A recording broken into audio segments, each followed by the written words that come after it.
എന്റെ പ്രിയപ്പെട്ട കുട്ടികളെ, വേഗം വരൂ. എവിടെയാണ് നിങ്ങൾ? നിങ്ങളെ കാണാതെ, നിങ്ങളോട് സംസാരിക്കാതെ എനിക്ക് ജീവിക്കാനാകുമെന്ന് തോന്നുന്നില്ല.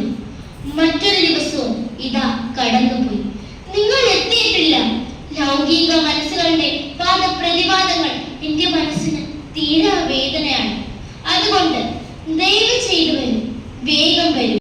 അച്ഛൻ നിനക്ക് വിവാഹാലോചന നടത്തുന്ന കാര്യം അറിഞ്ഞിരിക്കുമല്ലോ. ഇപ്പോൾ വന്നിരിക്കുന്ന വിവാഹാലോചന കേട്ടിട്ട് വളരെ നല്ലതായി തോന്നി.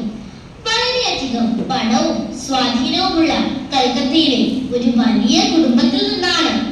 അവർ നല്ല സ്ത്രീധനം നൽകാമെന്നും നിന്നെ ഉപരിപഠനത്തിനായി ഇംഗ്ലണ്ടിലേക്ക് അയക്കാമെന്നും സമ്മതിച്ചിട്ടുണ്ട്. അമ്മ, ഞാൻ ഭാവിയിൽ വിവാഹം കഴിക്കുമെന്ന് എനിക്ക് ഉറപ്പു നൽകാനാകില്ല. ഒരു നല്ല ഗൃഹസ്ഥാശ്രമി എന്ന നിലയിൽ എനിക്ക് ജീവിതത്തിൽ വിജയിക്കാൻ കഴിയുമെന്ന പൂർണ്ണ വിശ്വാസമുണ്ട്. എന്നാൽ മുത്തശ്ശനായ ശ്രീ ദുർഗാചരന്തയെ പോലെ എല്ലാം ഉപേക്ഷിച്ച് സർവസംഘ പരിത്യാഗിയായി സന്യാസം സ്വീകരിക്കാൻ അതിയായ ആഗ്രഹവും എനിക്ക് തോന്നുന്നുണ്ട്. ഈ ചിന്ത വളരെ അഭിനന്ദനാർഹമായ ഒന്ന് തന്നെ എന്നതിൽ സംശയമില്ല. എന്നാൽ നീ നിന്റെ വിവാഹത്തിലൂടെ ഈ കുടുംബത്തിന്റെ പേരും പ്രശസ്തിയും നിലനിർത്തണമെന്നാണ് ഞങ്ങൾ ആഗ്രഹിക്കുന്നത്. അതുകൊണ്ട് തന്നെ നിനക്ക് അനുയോജ്യയായ ഒരു വധുവിനെ കണ്ടുപിടിക്കുന്നതിനുള്ള ശ്രമങ്ങൾ തുടങ്ങിക്കഴിഞ്ഞു. ദയവായി ഞാൻ പറയുന്നത് മനസ്സിലാക്കും. എനിക്ക് വിവാഹ ജീവിതത്തിൽ യാതൊരു താല്പര്യവുമില്ല. സാരമില്ല, സമയമാകുമ്പോൾ എല്ലാം ശരിയാകും. പല കുട്ടികളും ഈ പ്രായത്തിൽ നിനക്കുണ്ടായ പോലുള്ള ചിന്തകളിലൂടെ കടന്നു പോകാറുണ്ട്. പക്ഷേ എനിക്കിത് അങ്ങനൊരു വെറും ചിന്തയായി തോന്നുന്നില്ല. ഏതായാലും നിന്റെ പഠനം നടക്കട്ടെ, ബാക്കിയെല്ലാം അതിൻ്റെതായ സമയത്ത് നടക്കും. നീ എന്നോട് പറഞ്ഞ കാര്യങ്ങൾ ഞാൻ നിന്റെ അച്ഛനോട് പറയാം. ശരി അമ്മേ, എനിക്ക് കോളേജിൽ പോകുന്നതിനോട് യാതൊരു എതിർപ്പുമില്ല. എനിക്ക് കോളേജ് വളരെ ഇഷ്ടവുമാണ്.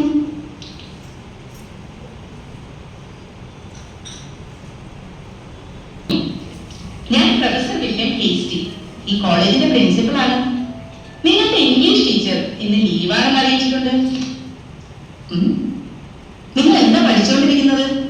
സർ, വേർഡ്സ്വർത്തിന്റെ ദ എക്സ്കർഷൻ എന്ന കവിത ഞങ്ങൾ ബുക്ക് നമ്പർ 7 തുടങ്ങാൻ പോകുകയായിരുന്നു.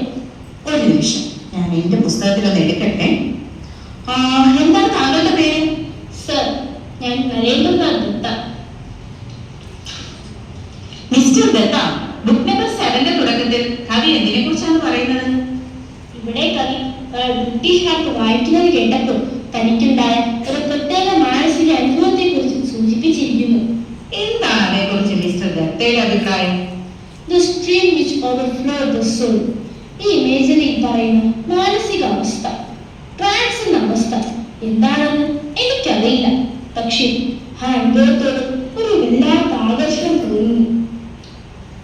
ഈ വാചകം എന്താണ് അർത്ഥമാക്കുന്നത് എന്ന് മറ്റാർക്കെങ്കിലും കൂടുതൽ വ്യക്തമായി പറയാമോ? ഇതൊരു സമാധി അവസ്ഥയാണ്. ഇന്നത്തെ കാലത്ത് ഇത്തരം അനുഭവം ഉണ്ടാകുന്ന ആളുകൾ വളരെ വിരളമാണ്. എന്നാൽ ഞാൻ ജീവിതത്തിൽ സമാധിയുടെ ആ അനുഗ്രഹീതാവസ്ഥ അനുഭവിച്ച ഒരേ ഒരാളെ മാത്രമേ കണ്ടിട്ടുള്ളൂ. ദക്ഷിണേശ്വരം കാളിക്ഷേത്രത്തിലെ പൂജാരിയായ ശ്രീരാമകൃഷ്ണ പരമഹംസൻ. അദ്ദേഹം മറ്റുള്ളവരുടെ ദൃഷ്ടിയിൽ പണ്ഡിതനോ വിദ്യാസമ്പന്നനോ അല്ല.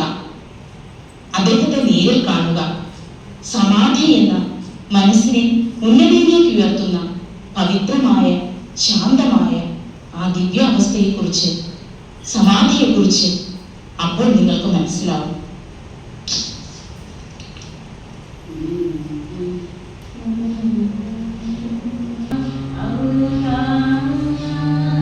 ഒരു പരിധിവരെ അത് ശരിയാണെന്ന് എനിക്ക് തോന്നുന്നു. എന്നാൽ ഈശ്വരനെ കാണാൻ കഴിയുമെന്നുള്ള വിശ്വാസം അവർക്കില്ല. അതെ, നമ്മുടെ ആധ്യാത്മികത ഇത് പഠിപ്പിക്കുന്നുവെന്ന് എത്ര പേർക്ക് മനസ്സിലാക്കാനാവുന്നു? 10 പേരിൽ ഒരാൾക്കെങ്കിലും അറിയാമോ എന്ന് സംശയമാണ്. അതിലും പ്രധാനമായത് ഈശ്വരനെ കണ്ടിട്ടുള്ള ഒരാളെയെങ്കിലും നിങ്ങൾക്കറിയാമോ? ഇല്ല എന്ന് പറയുന്നതിൽ ഞാൻ വളരെയധികം ഖേദിക്കുന്നു. ദൈവത്തെ കണ്ടു എന്ന് പറയാൻ കഴിയുന്ന ഒരാളെ കണ്ടെത്താൻ മറ്റെന്തിനേക്കാളും ആഗ്രഹമുണ്ട്. മഹർഷി ദേവേന്ദ്രനാഥ ടാഗോർ എനിക്ക് വളരെയധികം ബഹുമാനവും ഇഷ്ടവുമുള്ള വ്യക്തിയാണ്. അദ്ദേഹത്തെ കണ്ട് ഇക്കാര്യം ചോദിക്കണമെന്ന് നിശ്ചയിച്ചിരിക്കുകയാണ്. നയനും രാഘാലും വിശ്വജീവിതം നയിക്കുന്ന മഹർഷി ദേവേന്ദ്രനാഥ ടാഗോറിനെ കാണാനായി പുറപ്പെട്ടു. എത്ര നാളിങ്ങനെ കാത്തിരിക്കുന്നു ഞാൻ, വ്യർത്ഥമായിടുമോ ജീവിതമീശ്വര. എത്ര നാളിങ്ങനെ കാത്തിരിക്കുന്നു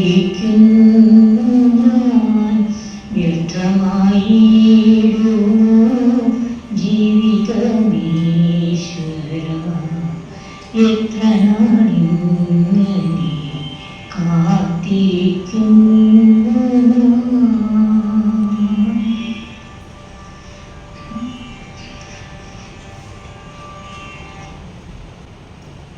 നിനക്ക് വരുന്ന വിവാഹാലോചനകൾ ഇങ്ങനെ നിരസിക്കുകയാണെങ്കിൽ വലിയ പ്രശ്നങ്ങൾ ഉണ്ടാകാൻ സാധ്യതയുണ്ട്.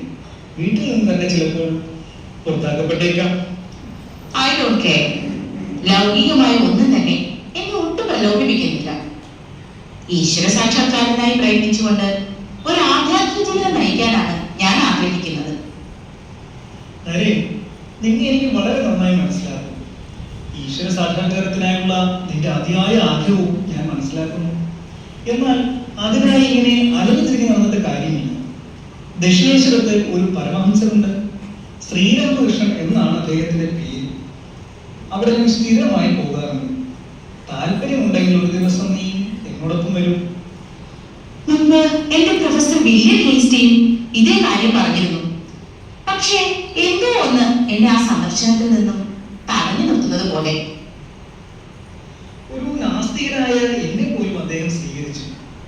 ഇതിൽ അടിയുറച്ച വിശ്വാസവും പ്രതീക്ഷയും നിറച്ചു. ദയവായി അദ്ദേഹത്തെ ഒന്ന് വന്ന് കാണും. ഞാനിപ്പോൾ എന്തായാലും പോകുന്നില്ല. അമ്മാവൻ വീട്ടിലുണ്ട്.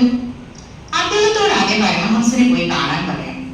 എന്നിട്ട് അമ്മാവൻ എന്നോട് പോകാൻ പറഞ്ഞാൽ ഞാൻ തീർച്ചയായും പോകും. നിന്റെ അമ്മാവന് അദ്ദേഹത്തെ തിരിച്ചറിയാൻ കഴിയുമോ? എനിക്ക് സംശയമുണ്ട്. അദ്ദേഹം പറയുന്നതിൽ കുറച്ച് ജാഗ്രതയോടെ ഇരിക്കുക. എന്നാൽ അങ്ങനെ ആകട്ടെ. ബ്രഹ്മസമാജത്തിൽ വെച്ച് നരേന്ദ്രൻ പാടുന്നത് കേട്ട് അതിഷ്ടമായ സുരേന്ദ്രനാഥ് മിത്ര തന്റെ അയൽക്കാരനായ നരേന്ദ്രനെ വിരുന്നിനായി ക്ഷണിക്കാൻ എത്തുന്നു.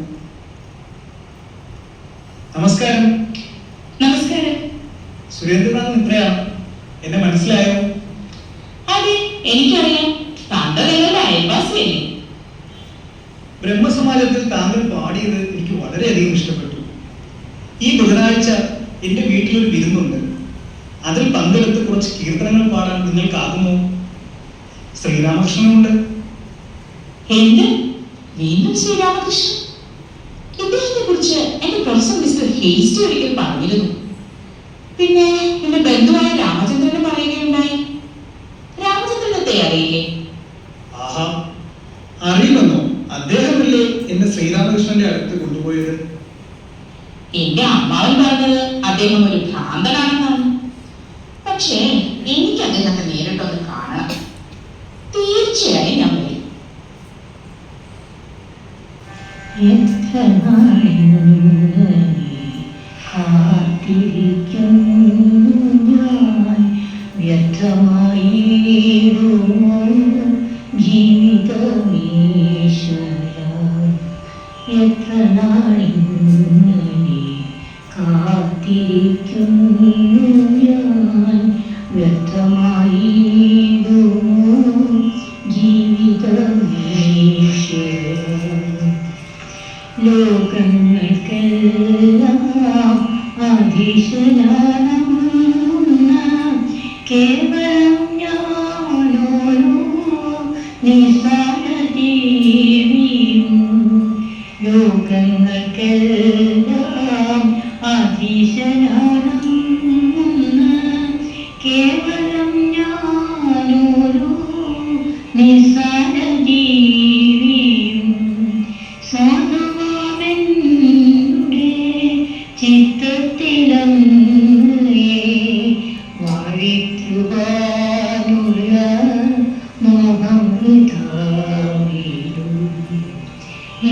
നാളിങ്ങനെ കാത്തിരിക്കുന്നു ഞാൻ, കാത്തിരിക്കുന്നു ഞാൻ. ആഹാ, എന്തൊരാനന്ദം! എത്ര നാളിന് ശേഷമാണ് ഞാൻ ഇവനെ കാണുന്നത്. എന്റെ ജീവിത ലക്ഷ്യം പൂർത്തീകരിക്കാൻ എന്നെ സഹായിക്കുന്നതിനായി സപ്തർഷി മണ്ഡലത്തിൽ നിന്നും കൂട്ടിക്കൊണ്ടുവന്ന ആ നിത്യസിദ്ധൻ. ഈ കുട്ടി ആരാണ്? അവൻ അധികം മധുരമായി പാടുന്നു. ഞാൻ എല്ലാം മറന്ന് ആനന്ദത്തിൽ ആരാടിപ്പോയി. അത് നരേന്ദ്രനാഥ് ദത്ത, സിംലയിലെ അറ്റോർണി വിശ്വനാഥത്തിന്റെ മകനാണ്. സ്കോട്ടിഷ് ചർച്ച് കോളേജിൽ പഠിക്കുന്നു. പാട്ടിന് പുറമെ നല്ല ബുദ്ധിമാനും ധാർമ്മികതയെ മുറുകെ പിടിക്കുന്ന ആളുമാണെന്നാണ് കേൾക്കുന്നത്. ഒരു ആത്മീയ അന്വേഷകനുമാണ്. ധനികരെയോ ഉന്നത സ്ഥാനക്കാരെയോ പ്രീതിപ്പെടുത്താൻ തയ്യാറാകാത്തത് കൊണ്ട് ചിലർ കുറച്ച് അഹങ്കാരിയാണെന്ന് പറഞ്ഞു വരുന്നുണ്ട്. സത്യം പറയാൻ മടിയില്ലാത്തവനെ എന്ത് പേരിലും വിളിക്കുമല്ലോ. എന്നോടൊന്ന് സംസാരിക്കാൻ അവനോട് പറയാമോ?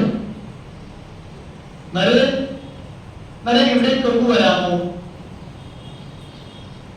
നീ പാടിയത് വളരെ അധികം ഇഷ്ടപ്പെട്ടു. ദക്ഷിണേശ്വരത്തെ കാളീക്ഷേത്രത്തിലേക്കൊന്ന് വരാമോ? എനിക്ക് നിന്നോട് മാത്രമായി ചിലത് പറയാനുണ്ട്. ഞാൻ വരാൻ ശ്രമിക്കാം.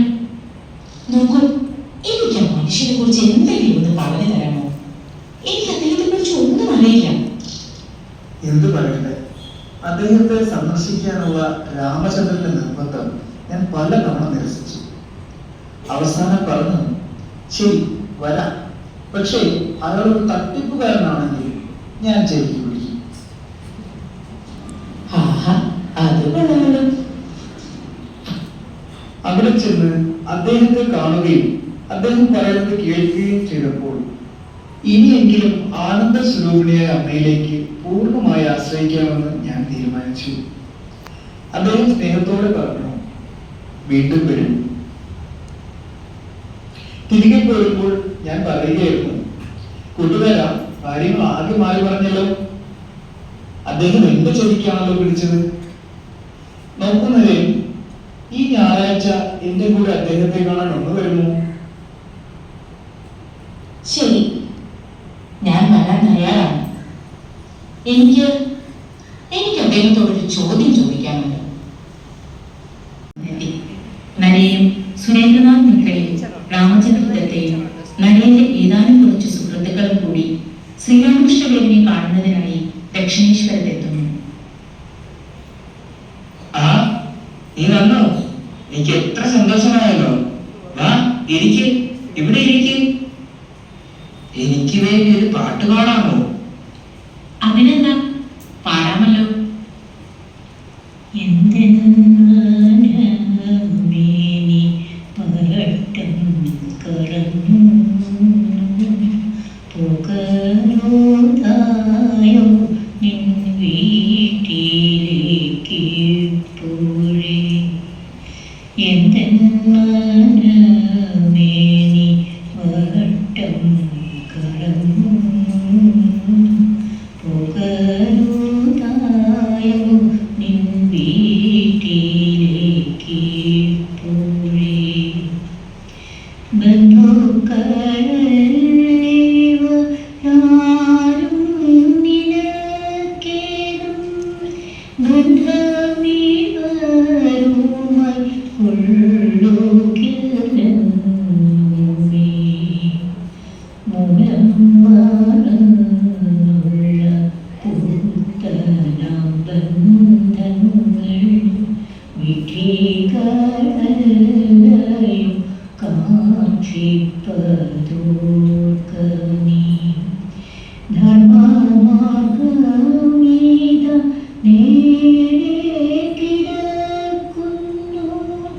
നേരെ നടന്നാലും ആയതിൽ കൂടി നീ നല്ലപോൽ കാണേണം മാർഗമിതെങ്കിലും.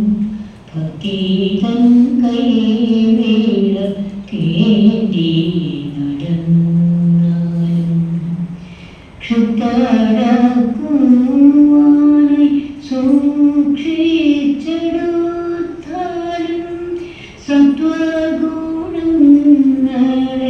വേണോളം തന്നെ ലോകവും മോഹവും കള്ളരിയുവരും കാത്തിരിപ്പുണ്ടല്ലോ മാർഗമധ്യത്തിലായി അംഗസംരക്ഷകർ രണ്ടുപേർ പോരട്ടെ ശാന്തിയും ആത്മ നിയന്ത്രണവും അവർ ക്ഷീണമുണ്ടെങ്കിലും വിശ്രമം കൊള്ളുവാൻ സത്സംഗമെന്നുള്ളു ആശ്രമമുണ്ടല്ലോ നവഴിയെപ്പറ്റി സംശയമുണ്ടെങ്കിൽ ചോദിക്കുക ആശ്രമ പാലനുടിപ്പോഴേ പേടിയുണ്ടെങ്കിലും ഹരിനാമ കീർത്തിക്ക ശ്രീഹരിതാനല്ലോ മാർഗസംരക്ഷകൻ മൃത്യുവും കൂടവേ ഓടിയുളയ്ക്കുന്നു ഹരിനാമ കീർത്തനം കേൾക്കുന്ന മാത്രയിൽ എന്തെന്മനമേനി വട്ടം കറങ്ങുന്നു പുകരുതായോ നീ വീട്ടിലേക്ക് പോഴേ എന്തെന്മനമേനി വട്ടം കറങ്ങുന്നു പുകരുതായോ നിൻ വീട്ടിലേക്ക് പോഴേ.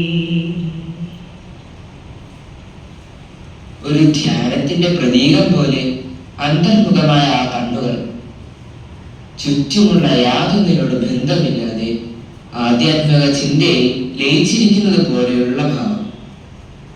വളരെ സാധാരണമായ ഒരു കാരണമാണിത്. പക്ഷേ എത്ര ഹൃദയസ്പർശിയാണ്. അഗാധമായ ഭാവത്തോടെ ഇങ്ങനെ പാടുമ്പോൾ എനിക്ക് എന്നെ തന്നെ നിയന്ത്രിക്കാനാകുന്നില്ല. എന്താണ് ഇത്ര വൈകിയത്? എത്ര നാളെ നിന്നെ പ്രതീക്ഷിച്ചിരിക്കുന്നു. ലൗകിക വർത്തമാനങ്ങൾ കേട്ട് മടുത്തു. മനസ്സിലാക്കാൻ കഴിയുന്ന ഒരാളോട് മനസ്സ് തുറക്കാൻ എത്ര നാളെ കാത്തിരിക്കുന്നു എന്നറിയാമോ? പ്രഭു അന്ന് മനുഷ്യരാശിയുടെ ദുരിതങ്ങൾ നീക്കാൻ ഭൂമിയിൽ വന്ന ആ മഹായോഗിയാണെന്ന് എനിക്കറിയാം. ആരാണ് ഈ മനുഷ്യൻ? അത്യന്തം വിചിത്രമായിരിക്കുന്നു. ഇദ്ദേഹം ഒരു ഭ്രാന്തനാണ്.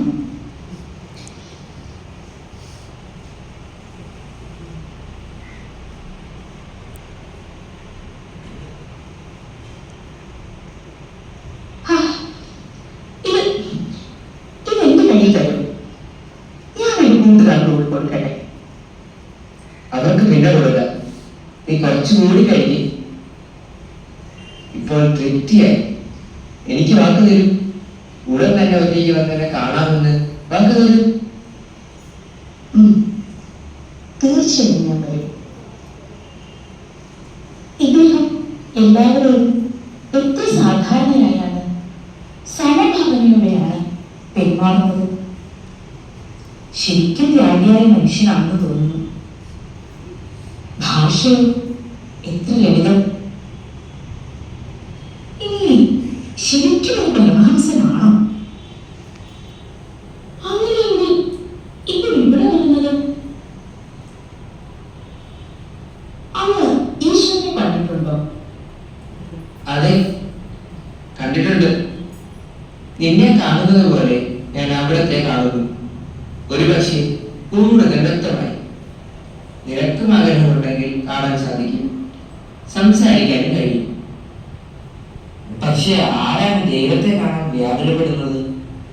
ബന്ധങ്ങൾക്കും സമ്പത്തിനു വേണ്ടി മനുഷ്യർ അഹോരാത്രം പണിയെടുക്കുന്നു. എന്നാൽ ദൈവവശത്തിനായി ആര് കഴിയുന്നു? ഒരുവൻ ദൈവത്തിനായി ആത്മാർത്ഥമായി വ്യാകുലപ്പെട്ടാൽ തീർച്ചയായും അവരെ അവിടുത്തെ കാണാൻ കഴിയും.